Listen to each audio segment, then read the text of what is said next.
Hello, everybody. Welcome to Cartoon Boom. This is a show where we wake up with the Saturday morning sun, pop down on the floor with a big bowl of sugary cereal, and watch all your favorite cartoons, both old and new. I'm your terminal core companion, ready to munch on some cell phones, Joseph.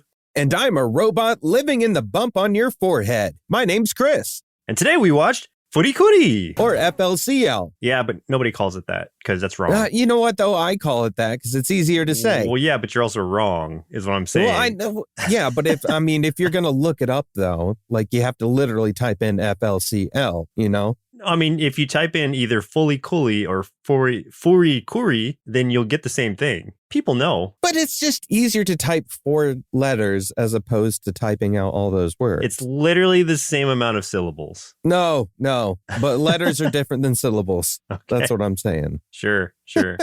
This was chosen by our Patreon supporter, Doc Trancy. So thank you so much, Doc. Yes, thanks, Doc. Hey, can you do a Bugs Bunny impression and thank him? Yeah, let's see. What's up, Doc?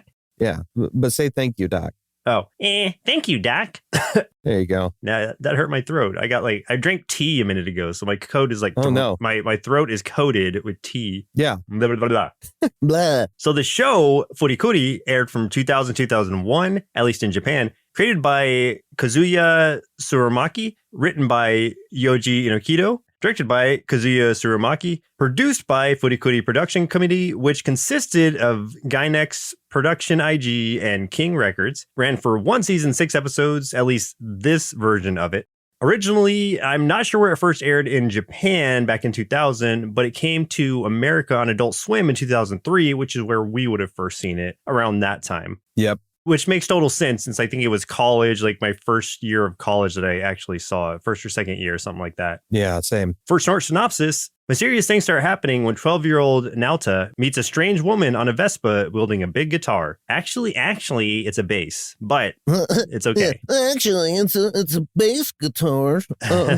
That's just the little peak of the iceberg for these like 6 episodes of just total anarchy and craziness. It's true madness, throughout. Yeah, exactly. And I just remember the first time watching this, I remember I loved it, but I couldn't understand why, because none of it made any sense to me. And like, as the show went on too, it made even less sense to me at the time. And I was just like, I understood a little bit for the first couple episodes. And then like the farther I got, I was like, no, I don't get it, but I like what I'm seeing. Yeah, I think there's 2 ways, or there's multiple ways to really watch this show, but 2 of the primary ones being you can watch it as surface level, what's actually happening in the show, and you can watch it as a deeper meaning behind it, which is like a basically coming of age story and I guess reaching... going through puberty, essentially. Yeah, I noticed a lot more things and understood it a lot more this time around than I did before. So I think it's one of those things where like if you want to find more to it, it's there, but like you might have to watch it a few times to really, absorb everything. And I don't know that the creator really, I don't know that that's his intention in the first place, really, for you to, really look for deeper meaning with everything. I think he's just kind of wanting to make a really cool spectacle where there is some stuff in there, but, it's more just for fun, I think. So, yeah, that's just sort of the cherry on top of a really fun show is if you want some extra content, it's there, but you don't need it to enjoy it. Sure. So who are some of the actors you played in this show? Sure. So Naota, a.k.a. Takun, as he is called quite often by some of the other characters, in Japan was voiced by Jun Mizuki and Barbara Goodson in America. And then Haruko, voiced by Mayumi Shinata and Kari Walgren. Mamimi, voiced by Izumi Kasagi and Stephanie Shea. Eri, voiced by Mika Itao and Melissa Fon. Gaku, voiced by Akira Miyajima and Robert Martin Klein. Masashi, voiced by Kazuto Suzuki and Steve Bloom, who we talk about all the time on here. I would get into more of like what these people do, but since there are so many, folks in here, I'm just not going to do it. We've talked about some of these people before. Finally, Commander Amaro, voiced by Koji Okura and Dave Mallow. So there we go. There's your cast. Maybe it's Dave Mallow. If we're, it could be. Maybe it's the little cloud kid from Mario RPG.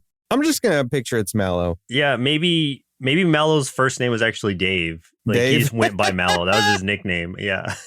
Yeah. It's just more fun to call him Mallow. I like that. But now I want to call him Dave. That's my headcanon now. His name's Dave. I was reading an article yesterday about what basically I was curious about what are the oldest living land animals, and it is of course tortoise if you're looking at just land animals, sure. But the oldest one on record is still alive, and the funny part, wow. he's 190 something years old, and whoa. the way this relates to what we're talking about though is because his name is Jonathan, and that made me laugh because it's the most basic name. Yeah, Jonathan, the oldest living turtle. Jonathan has been alive longer than any of us on this earth currently. That's hilarious and insane. Why? Why me? I don't, back in 1820 or whatever, when he was born, maybe Jonathan was a really popular name. I'm sure it was. I feel like it always has been. But do you think that kind of takes away some of the prestige of this turtle? Because I just think about, I don't know, I think about stuff like this, let's say centuries from now, if the human race is even still a thing centuries from now. Right. Let's say, somebody does something huge, like cures cancer or something, or single-handedly saves the human race from extinction, but has the dumbest, most, bro name. His name is Zach, spelled Z-A-K. Yeah. And it's dang, it's we screwed up. We short for Zachary, right? And it's no, it's not. Yeah, it's like that. It's the meme with the Anakin and Padme where it's short for Zachary, right? And you just look at him, he says nothing. Short for Zachary, right? Yeah. Yeah. Yeah.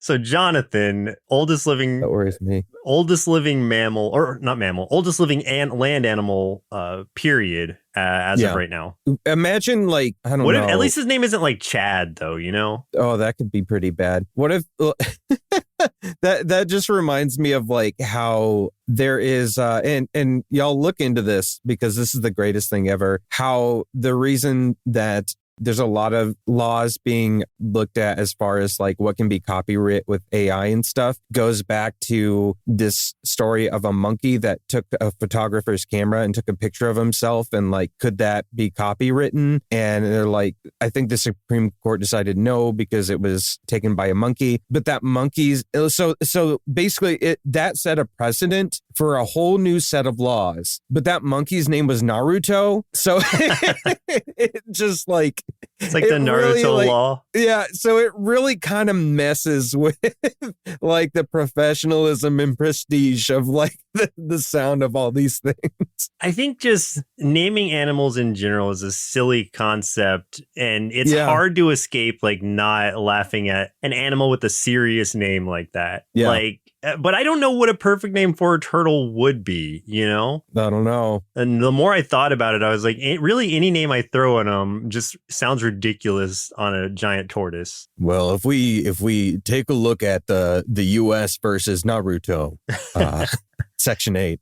Could his name be Frederick or something like that? Sounds even crazier. No, that sounds goofy too. Oh man, there's no winning. There's no winning this. Yeah, exactly. Unless his name is just King or something, it's okay, that's got power to it. King sounds good. Yeah, you nailed it. But hey, should we talk about this show? Yeah. So I forgot we watched something. Okay, so for Chasing Marshmallows out of our big bowl of Furikuri cereal, Amaro's eyebrows are actually sheets of nori, which is dried seaweed that is used in sushi. The nori was digitally scanned into a computer, so that's literal pictures of nori you're seeing when you get close-ups of his eyebrows. I was kind of thinking so because of just the texture of it, but yeah. Okay. and how it kept falling off. Yeah. Yeah. The reason for that actually, and this is somewhat related to this, but like because Amuro is like an adult who is still very immature, what kids in Japan had done, at least in the past, was sometimes literally put those on their eyebrows to look older, I guess, to look more mature, I guess, to have thicker, bushier eyebrows. And so that's him just trying to come off as more adult than he really is. But it also seems to have some kind of like other implication to it in that it supposedly like blocks the Inno kind of portals from your head, or at least in his words. I don't know that that's true, but that's why he gives Naota some as well. Yeah, I was taking that implication from it, but yeah, I kind of did sort of see it as like him compensating sort of thing as well. So yeah, I totally get that. Absolutely that came across pretty well. Director Kazuya Tsurumaki personally oversaw the English dub in America. He was very insistent that the voice actors and actresses from the English dub had the same essence as the Japanese actors and actresses. He said he was very pleased with the characters for the English dub and was especially pleased with the voice actors for voice actress Carrie Walgren's Haruko. So yeah, she really like pushes it. I had actually read a little bit about that he was very involved with the English dub, which I think is really cool. Like, I like the idea that the original creator was actually involved with the dub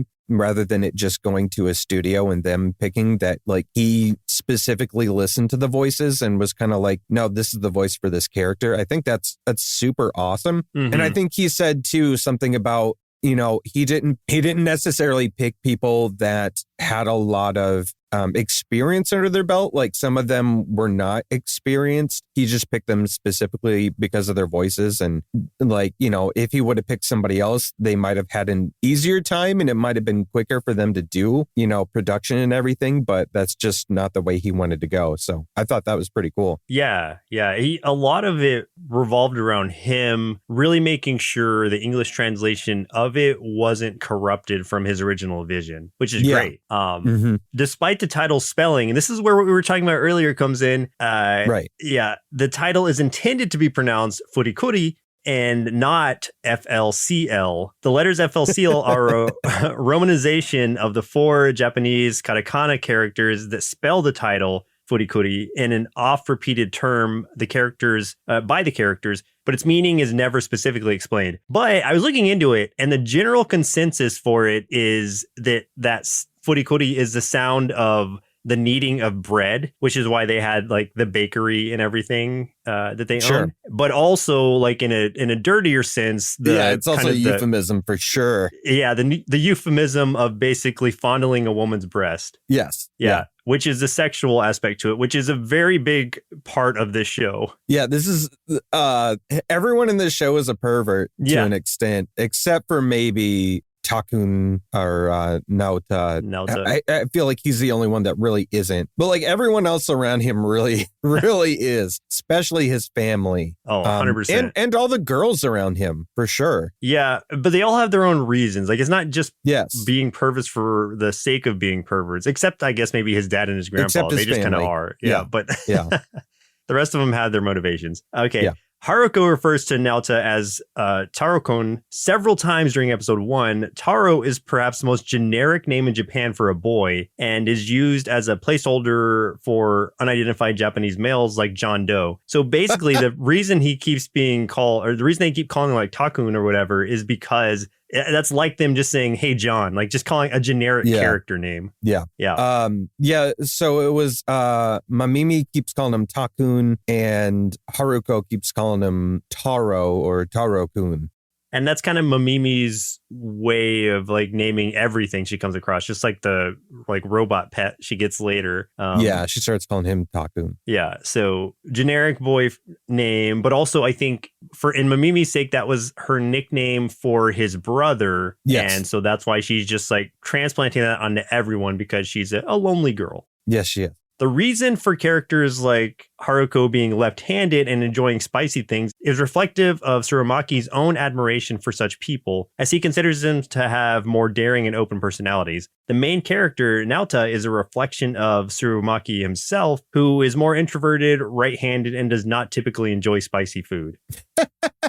Hey, what about us that are right-handed but also like spicy food? Because I feel like me. we're smack dab in the middle. Yeah, I've had to back off of spicy food the last few days because I gave myself another ulcer for like the second time in a month. Oh, you. So, yeah. Well. In 2016, 2 new seasons totaling 12 episodes were announced as a co-production between production IG, Toho, and Adult Swim. The second season, Furikuri Progressive, premiered on June 3rd, 2018 on Adult Swim's Toonami programming block, while the third season, Furikuri Alternative, premiered on September 8th, 2018. 2 additional seasons were ordered by Adult Swim in 2022, titled Furikuri Grunge and Furikuri Shoegaze, respectively. Both seasons will premiere in 2023. So there's still seasons of this show coming out. I like that they're all genres of music. Yeah. With the names.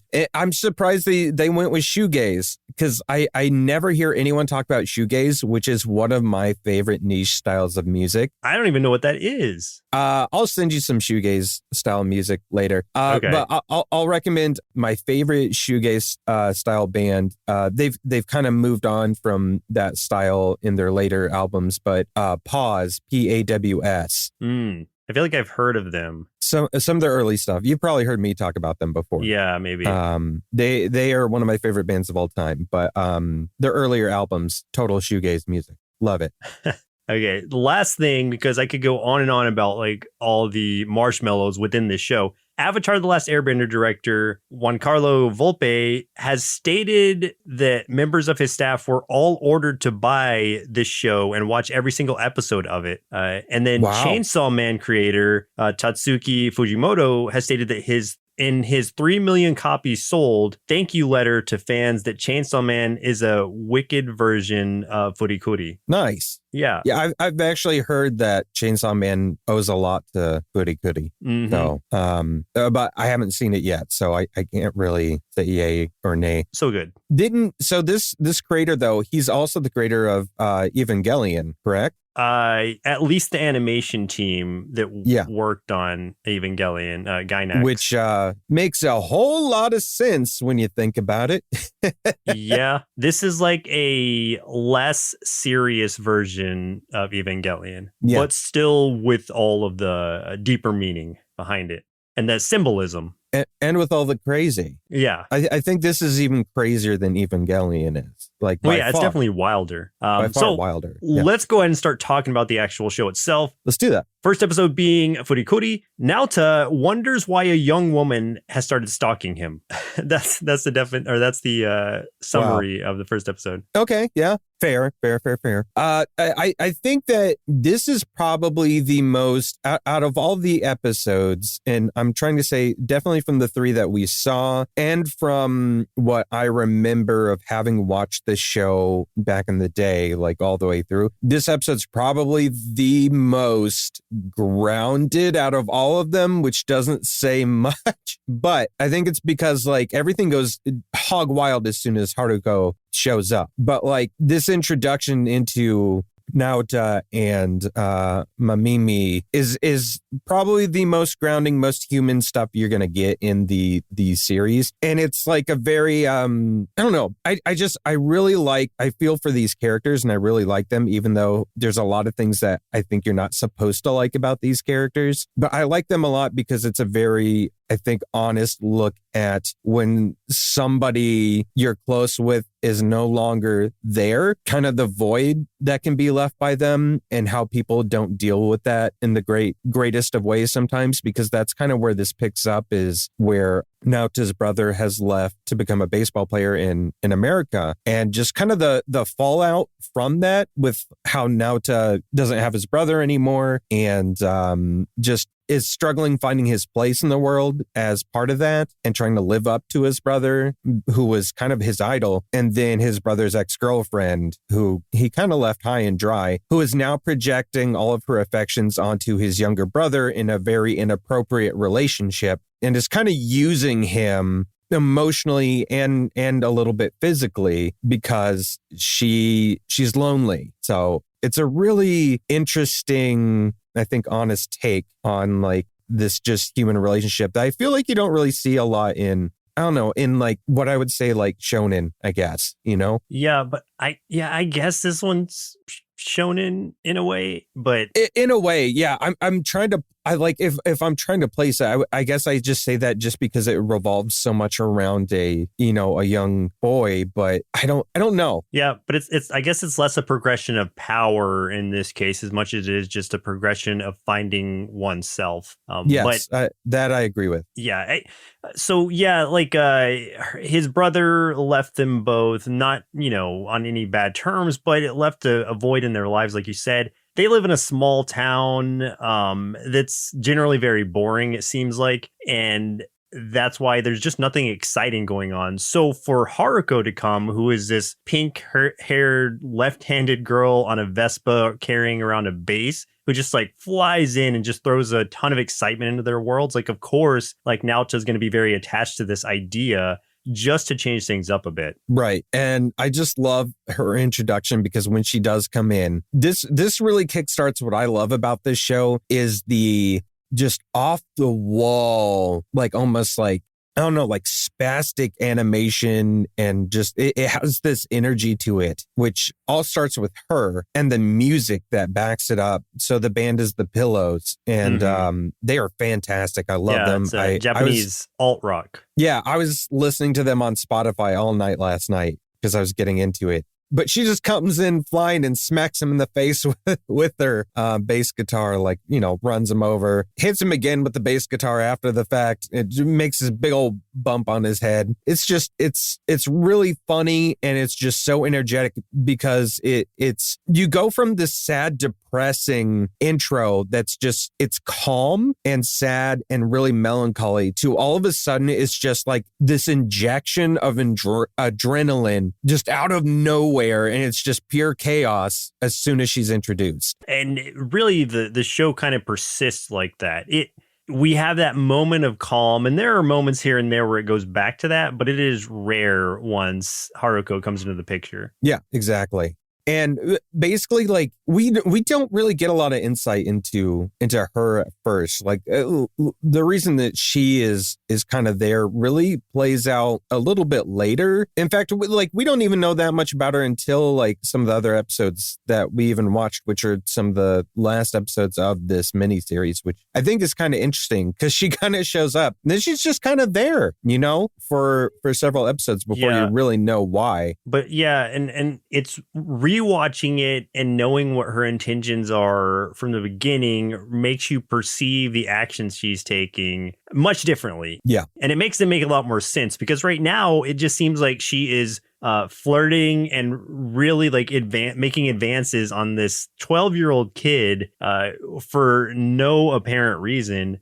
Because she becomes their sort of live-in maid, like almost instantaneously, since the perverted dad and grandpa are attracted to her. So yeah, we definitely have to talk about that scene when that happens. But let's talk about Naoto a little bit since he's he's the main character. Like his just kind of general demeanor, like he's like you said, he's like this 12-year-old kid. He's kind of lonely now that his brother's gone. He's always carrying a baseball bat since his brother was a baseball player. And he's kind of like, he's interesting to me because he's a little defiant. Like he can get a little bit of an attitude with folks, but as defiant as he is, he tends to let people use and abuse him. And I think it's because he has like this sense of like, or I guess lack of a sense of self to a degree. I mean, a lot of people do at that age. So yeah, and I mean, added on top of that, he's living in the shadow of his brother, who's very successful. So yeah, he hasn't quite found his identity yet, and is sort of just letting everyone else make it for him. Exactly, and Mamimi is kind of like I think the biggest, not quite antagonist, but like as far as that goes, as far as his development, the biggest antagonist towards that, who is kind of like trying to force him into kind of being his brother because she's, lost that relationship and everything. So she's always fawning over him. And yeah, and she's also very lonely herself because she's from a divorced household. So coming from one of those myself, I understand that because there were just like years where I barely even spoke to my dad, who I lived with. Like we didn't really speak Mhm. to each other much. So it's just a very lonely lifestyle. It can be in those situations. So I get that. Yeah. So she kind of like she projects a lot of her emotions onto this kid who is, in no place to be able to be that kind of person. And so she's typically like, wandering around, smoking her cigarettes, hanging out with him like under a bridge kind of thing. And I mean, other than that, not really getting into trouble, but, just kind of existing. That's kind of what both of them do. They just kind of exist and they're pretty aimless from what we can tell. And then Haruko is just a ball of energy that is spastic all over the place. She's pure chaos, basically. Yeah. In her intro, she does come and just hit him smack in the middle of the forehead with that bass guitar. And you don't know why at first. You have no idea like what that's actually doing or why she's doing that. Because she's not telling you, she's never direct about what she's doing. No.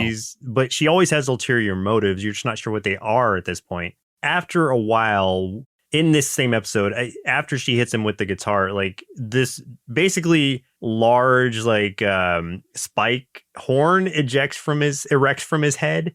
And Yes. there's definitely the symbolism there for what's happening. But Oh, yeah. at the same time, it's like, oh, in this case, a giant robot comes out of that. Not a giant robot in this case. It's the There's like Conti, two robots. the small robot at first, or the normal size robot, who is red because right now he is under the possession of Atomisk, and that is why he is currently red, even though he is one of the robots that is the property of the Medical Mechanica, which is a whole nother thing that we need to talk about in a second. And so Haruko hits the Conti, the robot, over the head with the bass guitar, and that turns him blue. So it basically like knocks Atomisk out of him, but she doesn't know where Atomisk is now. And that's who, I'll get ahead of our stuff a little bit. That's who she is currently hunting. Yes. And we don't know that until like, God, I don't think that gets introduced until that commander shows up, which is, I think, the episode before we resumed. But yeah, it might not even be until episode like 4 that we really learn anything. I think episode 4, you're probably right. But yeah, there is this huge, like, it's so hard to explain this show. There's also this huge like factory plant thing there, which just looks like a giant iron. Uh-huh. It doesn't have any doors or anything. But every once in a while, steam will just come out of it. Yeah, but I don't really know how to describe this place. I mean, it's supposedly, it's owned by Medical Mechanic, which is, it's exciting for the adults who are in town, which is what Naota tells everyone, or what he says. Like, they're excited about it because, they're the owners of the medical facility or whatever. So I don't know. Like there's a lot to it, and I think in a way conformity comes into this, which is an overarching theme of really what Medical Mechanica stands for. But we'll get into that more a little bit later. Yeah, but basically, this episode's really introducing the people, the world, and that Haruko, after she shows up, she ends up moving in with Naota and his family as their like housekeeper kind of person. And you don't understand what her ulterior motives are, as we talked about. But like one thing that we have to talk about that they introduce in this episode too, and that they do consistently throughout the show, is they do a lot of this, like they do a lot of fourth wall breaking and a lot of cutting to other media. Like in this, like all of a sudden when you first see that Haruko is joining them for dinner, is Naota like walks into the dining room, and it cuts to like it's an animated manga instead, just showing all the panels and everything, and it just goes really over the top, and it's really scribbly, and it changes so much. So it's like the medium changes to make everything even more wild and crazy than it already is. So like it's just trying to explain this to someone that hasn't seen it probably sounds insane. It's probably just sounds wild. Yeah, and it's gonna be, and that's intentional, which is the weird part. So it's like, as much as we're trying to like break it down, there's really no breaking it down. Ultimately, you'll have to watch it yourself to really take something from it. But with all of that stuff, the manga aspect of it, it's like it wasn't actually, it was an anime first. Like there is a manga of this, but it wasn't because it came from a manga.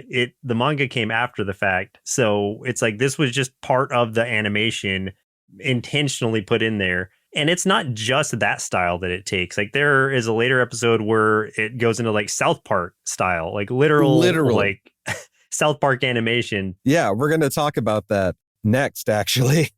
Yeah, so we'll jump into that episode, which is much later, episode 5, Bura Bure, which was a Patreon pick by Doc Trancy. So thank you, Doc, for picking this one. Thanks, Doc. It is real weird. Love begins to blossom as Nazis, robots, and aliens battle. Yep. You heard that right. Oh boy, I don't know where to start with this. This one is all over. This episode specifically is really all over the place. So yes, Dad comes in the room, into Naota's room, dressed like Lupin the Third, hitting on Haruko as he does. She knocks him away with a boxing glove trap that she just has in her body. In a very specific area, yeah. And then starts shooting at him with a little Uzi. And so it's like, how much of this is like radicalized or, you know, embellished, and how much of it is like actually what's happening? I don't know. But this is what we're seeing. Yeah. Basically, Naota's dad is constantly trying to sleep with Haruko, who does not want him, but loves the attention that she's getting because she is trying to win and keep the affections of Naota, even though he is much younger than her. So she is constantly using her feminine wiles on him. And when she does, this goes back into the Furikuri thing. Like, it's almost like whenever Naota starts getting a little, feeling a little feisty, that's when like the things in his head start kind of to activate. Like it's almost like, the robot in that first episode came out of his head. So like she starts flirting with him and, trying to kind of get him turned on a little bit. And then something starts to activate again. This is her trying to get close to Adamisk again and trying to figure out where Adamisk is. Yeah, but I guess to go along with that, it's not just Naota she's using. She was trying to do the same thing with his father. And that's a whole nother thing that we don't see in these episodes, but I remember happens is that she hits him in the head as well to try to open an Inno portal in his head to see if something can come out, which is why she's trying to emotionally, at least initially when she's like coming onto him and trying to just flirt with him and stuff, it's just trying to get that. These portals are very tied to emotion or arousal in a way. And so she's trying to get that out of him, but she isn't able to. So she ends up just like literally like tying him up and putting him in a bucket under the sink or something. I don't remember exactly where. And so in some of the scenes that you're seeing his dad, he's actually a robot version of his dad. And that might have been in some earlier episodes. I don't think at this point he is. But yeah, so what she's doing, she's not just doing for the sake of doing it to Naota. She's trying to get this out of everyone because she has her ultimate plan. Even though she comes off as like, oh, this fun, heroic person who's trying to save the town from Medical Mechanica, like she is like antagonist number 2, or at least the hidden antagonist, the Phantom Menace, if you will. She's not a good person. No. She's extremely selfish and she uses everybody. That's part of what like is interesting when we really start to get to know Commander Amaro, because he is someone that she has already done this to. So he's not only like a part of the military trying to protect the area and trying to stop her, he's also like a jilted lover, ex-lover kind of dude, because he did fall in love with her because of all the manipulation that she put him through. So like he's trying to protect Naota from falling for the same things that he did. Right. And in the canon of the show, at least, part of the reason he's wearing those eyebrows is to protect himself from that happening to him from her. Yes. Let's go back, though, because one of the big things that sets off one of the craziest scenes in this is basically that Naota's dad basically sees one of the things pop out of Naota's head, which pushes him up and forces him to kiss Haruko. And so he gets upset, challenges him to a duel. They go onto a field with Uzis and they're supposed to, shoot it out in this ridiculous scene where they've got all these automatic weapons. His dad's dressed as a Nazi for some reason. Haruko is she's loving it. She is loving this attention. So it that really like shows and solidifies a lot more of like her kind of character in that like she's not a good guy in this show. Like you want to like her because of how interesting and energetic and fun she is, but she's a terrible person. Yeah, and I don't even know if it's for the attention as much as it is because she's seeing how much it's affecting Naota and helping her reach her goal. So even though like she's passing it off like she likes the attention, it's like she's really closer to reaching her goal. So that's what's exciting to her in my mind. Yeah. No, I agree with that too. I think you're right because it's like the more upset he gets or the more like stressed out or turned on or whatever happens, the more likely he's going to manifest something from his Inno portal, which is, the thing in his head that makes all the stuff pop out, which means the more likely Adamisk is going to show up again. Exactly. So it's kind of like certain people, I guess how you could say like certain people are more spiritual than other people or whatever, or tied to like, some sort of like psychic powers. Like he is one of those people who has he's a very strong catalyst for that, but he's not the only one who has it. Like that one girl who's his classmate also is able to project these things out of her head. When Haruko ends up hitting Amaro in his head, like he has it kind of, but all he's able to bring out is like this tiny like slingshot looking thing. Yeah, and it looks extremely phallic for a very a reason. And she pulls it out and she's like, "Huh, small, no surprise there." Yeah, and it's like, oh, this poor guy, he can never win. So during that duel, like one of the other military members, this sniper girl, is trying to take out Conti, the robot. Like this part of the government has made a deal with Medical Mechanica to allow them to take out Conti or whatever. And so that's what she's trying to do right now while they're distracted by this whole weird duel that's going on between father and son. And we're seeing Amaro's side of it where he is in the middle of getting a haircut, which is where it cuts to the South Park scene. And basically him acting like the big child that he is, asking about like, I don't remember exactly, but like a lollipop basically after his haircut and stuff. And they're just making him out to be some kid in South Park form.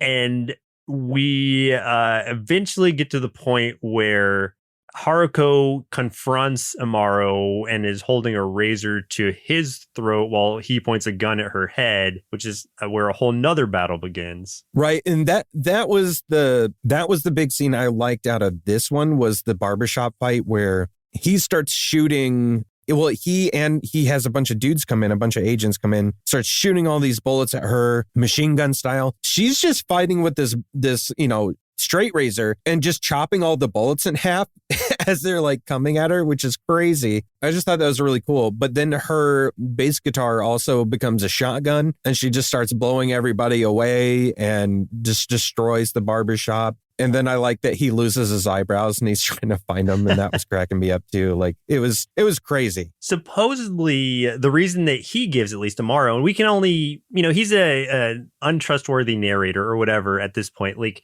he's telling us some things about the story or about what's happening, but we don't know how true it is. So he's saying that the robot Conti is too dangerous because if Adamisk is able to come out, then Medical Mechanica will make its move and destroy the Earth by basically flattening it. And the way that he was comparing it to, since it is an iron, he was comparing it to like the sort of smoothing out the folds in your brain, which is, also part of eliminating free thought, which I think is Medical Mechanica's ultimate goal, is sort of making people subservient to them by removing independence or making them reliant on Medical Mechanica in a way. That's what it seems like, at least. Yeah, because he says that this is happening on planets all over the galaxy. Because Haruko, turns out, is an alien, which is, supposedly like kind of a space police officer, but like obviously her actions don't reflect the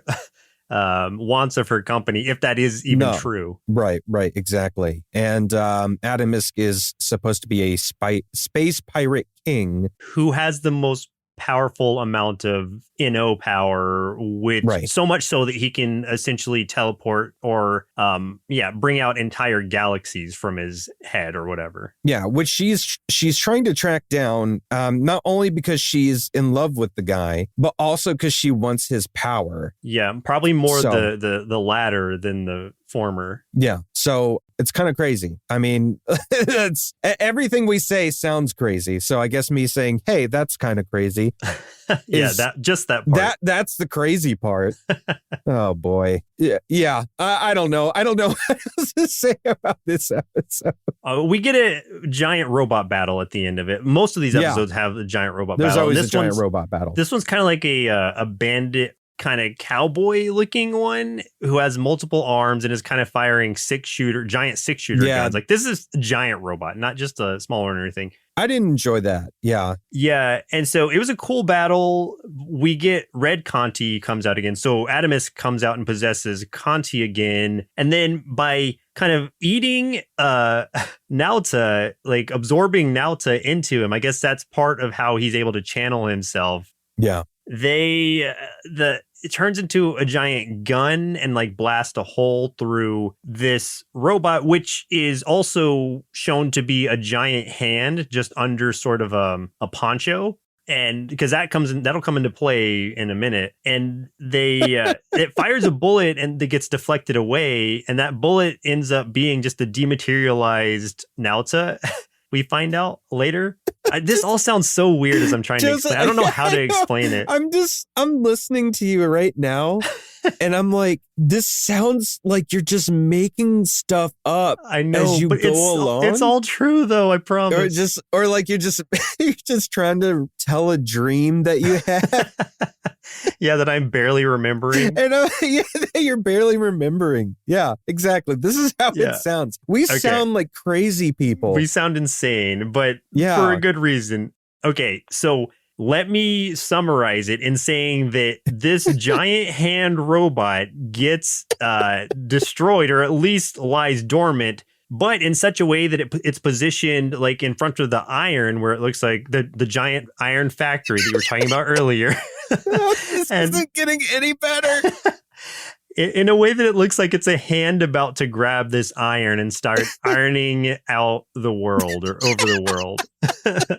God, dang it. Oh, man. All right. So the last episode we watched and the last episode of this miniseries is Furikura, season 1, episode 6, which was the highest rated. And it's literally, the summary is the giant hand gets a giant hand. That's Okay. I don't know. Well, okay. How can we wrap this up in a way that makes some sense? Okay. So this is where things come full circle in multiple ways. This episode starts out once again similar to the first episode with a very depressed Nauta and a depressed Mamimi, because now instead of Nauta's brothers being gone, Haruko has left without kind of warning. She just kind of took off. So now he's very depressed because he thinks that he's in love with her. I'm not saying he is. I'm going to say he thinks he's in love with her. So he is lonely and he's mad and upset. And Mamimi is upset and mad because, like, you know, she knows that Nauta is done with her, basically. And so she's got to find something or someone else for her to utilize or to project her emotions on and you know, to cope with now. Because, now, so basically a new void has been left. So it's kind of starting that episode over again in a way. And this is how it kind of plays out, which is that Mamimi finds the core after that one robot had been destroyed. The data core fell into the river and it's sentient and it's a tiny little thing and it comes out and she starts calling that Takun as a replacement and starts feeding it cell phones and it starts getting bigger and bigger as the episode goes on. There's that. I'm trying so hard. I know. I see what you mean, though. Like, I'm listening to you and I'm like, if I didn't know what you were talking about, I would have no idea what you're talking about. Yeah, exactly. Right? And Naota's just being really he's being really stubborn. He's just mad at everything. And he's kind of going through the motions of school and everything like that. It's very obvious that this other girl in his class, Eri, has feelings for him, and he's not really giving her the time of day. Well, yeah, because the cooler older girl has shown interest in him or whatever. Yeah. Or he thinks is interested in him. And you said, he thinks he likes her back or whatever, loves her even. He's just super closed off and depressed and stuff. But finally, Haruko comes back in the exact same way she showed up in the first episode at the dinner table. It goes back to the manga thing. And this is the scene I really like here, is that they break the fourth wall again. And it makes it just so much fun. Even to the point where they start trying to force Naota to define Furikuri for the audience. Yes. And he's like, I don't know what it means. They're like, well, you're the main character. You're supposed to know. Yeah, they're like, the main character always knows. Yeah. But basically, how everything comes to a head is the data core is now gigantic. It's been eating everything. The Mimi can't control it. She has it on a dog leash, but it's running all over the city, destroying everything. And then it goes to merge with the big hand, which activates the hand. Naota gets in there, and then Naota gets possessed by Atomisk. Well, or merges with them. Yeah. But let's go over gets two guitars. Yeah, double guitars. Double energy guitars. Let's go over the really emotional scene that happens prior to this, though. Oh, yeah.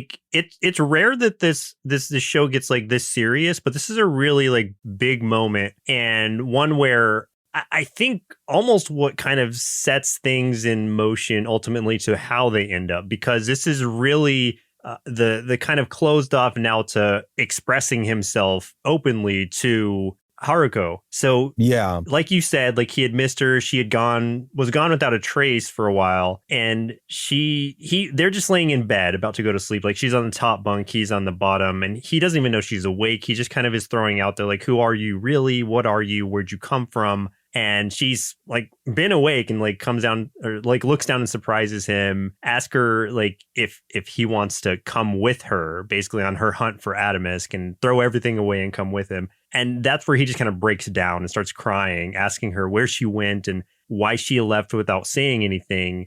Even saying, going to the point where he's every day we spend here is a lifetime of dying slowly in his boring town. So now that Haruko's here, he knows there really is a world outside. And so he kind of just leans into her crying, and she seems to actually care for, even if it's just for that moment. She is sentimental towards him. Yeah, I think she has a little bit of I don't know that she has a change of heart. I think she has a little bit of sympathy. Yeah. And I think that's about it. Even though she's still using him and going to continue using him, she has a soft spot for this poor kid who she was completely disposable prior to this. Yeah, I think that's a good way of saying it. She does have a soft spot, but is going to continue doing what she wants to do and continue with the plan that she's there for in the first place. Right. It's to get to Atomisk. Nothing's going to stop her, regardless of how this kid feels and how she enhances or ruins this kid's life. Right. So moving back to what you were saying before, so he is possessed or is absorbed into Atomisk for a moment and turns into this awesome red version of himself with two guitars at first that merge into a double guitar. Yeah. And then we see Haruko's true feelings towards the situation come out, where she's super upset at him because she was supposed to absorb that power. It was for her. She's furious. She is furious. And so they have a guitar / bass battle, and not in that way. They're literally striking them against each other, not playing music.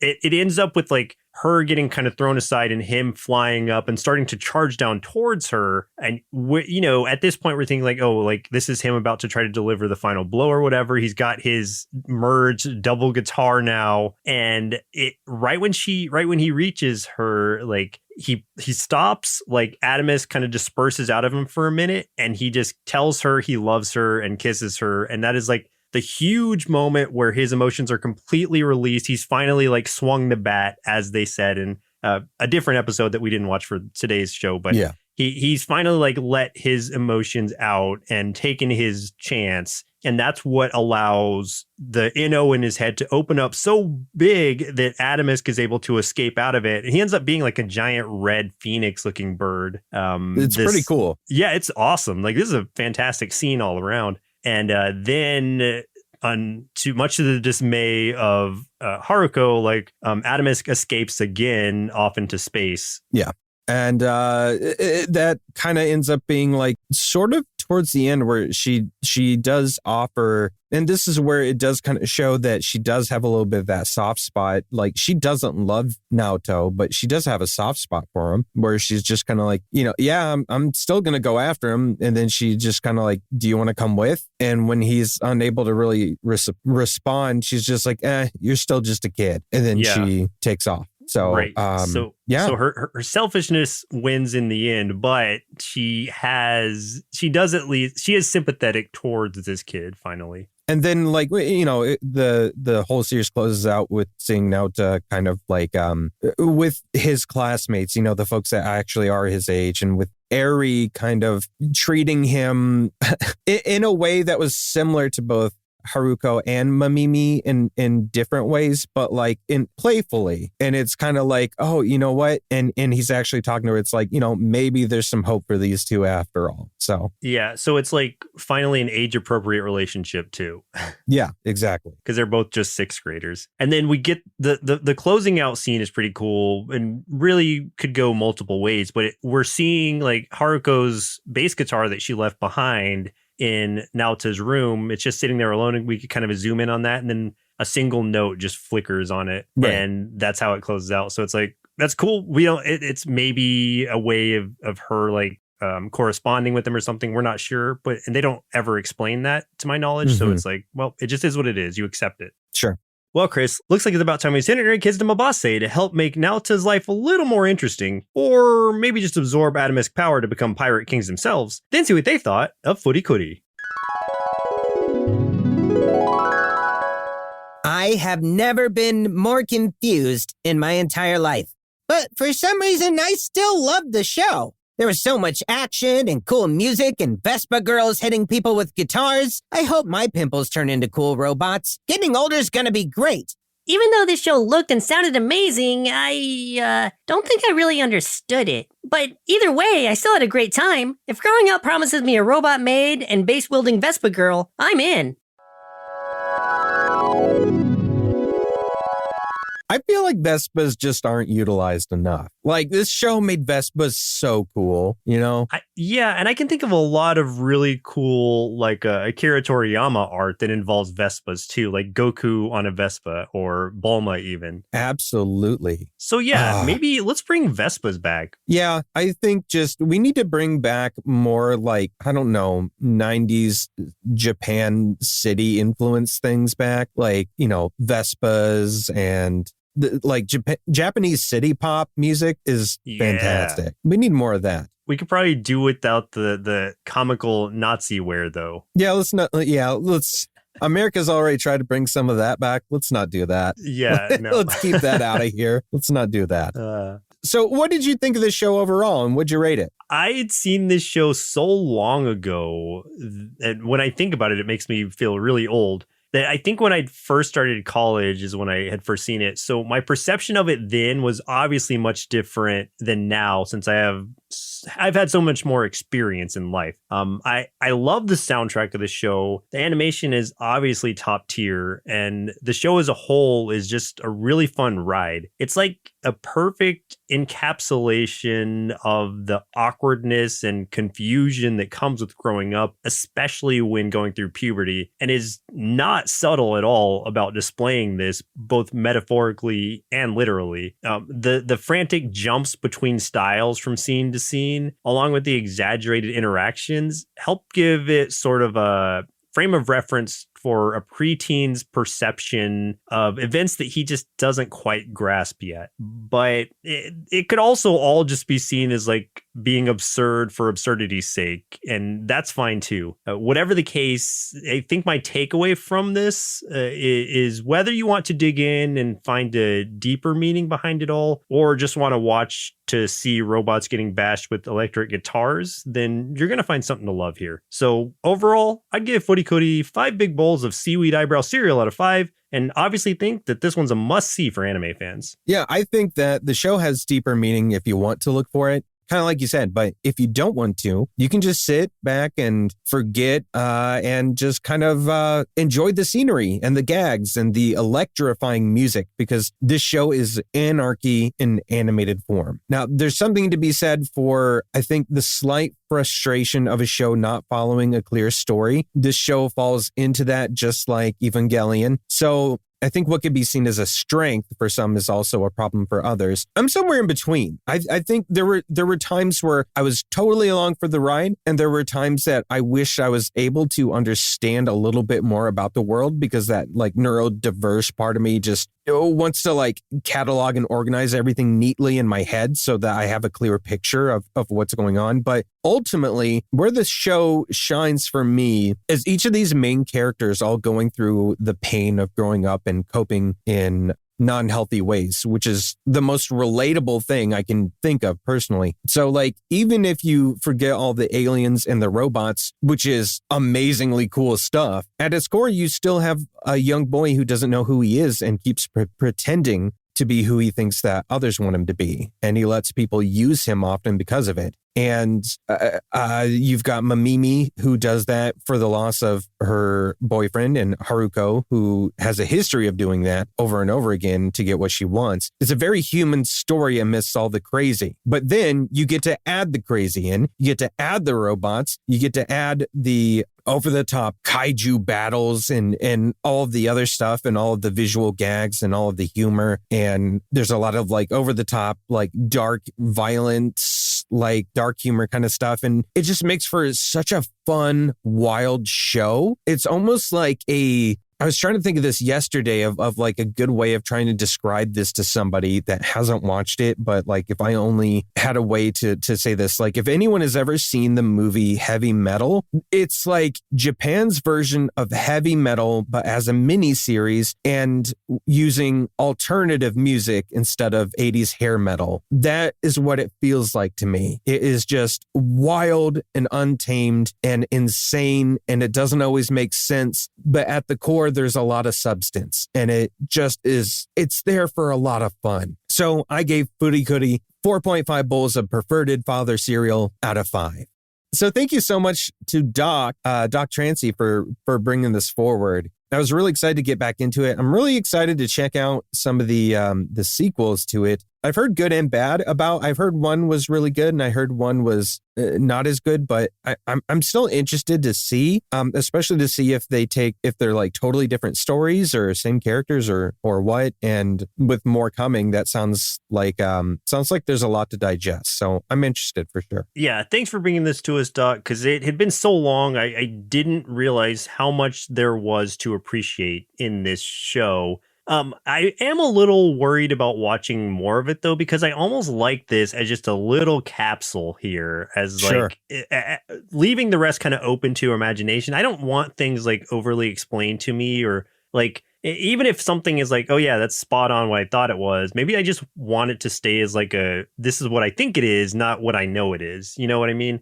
Yeah, So that's where I kind of almost hope it's just like other stories in this like world or something like that. And maybe it's just very loosely related, almost like this becomes an anthology of sorts instead of a continuation. See, that would be cool. I'd appreciate that, but and I really don't know enough about the shows to say. So as long as it keeps with the spirit of the show, that's really all I want. I want crazy, over the top with like awesome music and cool visuals. Yeah, and you can keep the head teleportation in there. Like that's sure, why not? Cool, but the rest, it's whatever. So yeah. And I hope that those of you that have seen the show and enjoyed it, I hope you liked this episode. And I hope that those of you that chose to listen to this episode for whatever reason without ever watching it were able to like figure out what we were talking about, because it's like, as we were talking about it, I realized this is almost impossible to talk about and pick apart. This is the first show where I felt almost completely stumped trying to explain the show. There's so many moments where I was just like, we're talking, and then I was like putting my hand to my head like, oh my God, like I'm not making any sense. Like what? Yeah. My head is not connecting to my mouth right now trying to say these things because it's so out there and weird. It's so obscure. Yeah. Like I was thinking the same thing. Like I thought I had a good grasp on it, and I still feel like I do, but trying to like lay it out, it's almost like, yeah, okay, I'm going to put a pin over here, and then I'm going to pin way over here on this other board. And then if we connect these dots to this pin that's way over here in this football field, then I think we'll kind of get a line of what I'm talking about. So yeah, it's like, if you listen to this and you've never seen this show or even heard of it, maybe this will be incentive to watch the show so you can try to make your own judgment on what it actually means or what it is. But if not, then I'm sorry that we tried to explain the impossible to you. Otherwise, you're going to have this as like your most hated episode of Cartoon Boom. Oh, could you imagine? It won't make if this any is, sense to you. Could you imagine if this is someone's first episode? They'd be like, oh, what gosh, I hope it isn't. This? I really hope it's not. Yeah. Oh, man. If it is, I'm sorry. Thank you, and I'm sorry. Yeah. Speaking of thank yous, I also want to say a big thanks to both Melvin and Kirsten, our newest members over at the Nerd Sloth Treehouse, who have chosen to support us at the Twig level membership, which gives access to everything available on our Patreon, including bonus episodes, archived podcasts not available anywhere else, behind the scenes goodies, and their choice of an upcoming episode. So if you're listening to this and would also like to support us and have the means to do so, head over to patreon.com/nerdsloth and check out the available tiers. Yeah, what he said. I had no add to that. You dork. Well, listeners, looks like our milk supply is now run dry, so it's time for us to say goodbye. And next week, we'll be watching Generator Rex, chosen by Patreon supporter Estrella. Interesting. I don't know what that is, really. It's a cartoon. I figured that much. Estrella sent us an email that gave us a lot of background as to why she chose Generator Rex. And I won't share everything because it's very personal to her. But that in and of itself made me very interested to watch the show, and also very nervous in case we don't like it. I don't want to ruin anything. Yeah, if it's like a Winx repeat, that's what I'm always afraid of. Yeah. But I'm very much looking forward to it. And I've seen on her Instagram, because she does a lot of art. She's very good at doing art. And she does a lot of fan art on her Instagram. And I know that she's done some Generator Rex fan art before. So yeah, I'm really interested because of her interest in the show. So thank you so much, Estrella, for one, for being a Patreon supporter, and for two, picking this and bringing it to our attention. So looking forward to next week. Yes, thank you so much for choosing that. And once again, I'm Joseph. And I'm Chris. We'll see you next Saturday.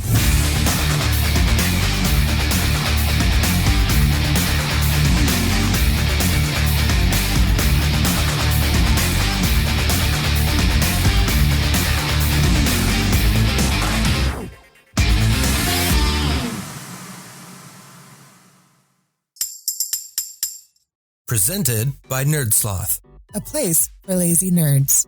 If you like what you heard, consider donating at patreon.com/nerdsloth so we can continue bringing you quality shows. Be sure to also leave us a review and share your favorite episodes and clips on social media. If you're looking for more content, visit us at nerdsloth.com.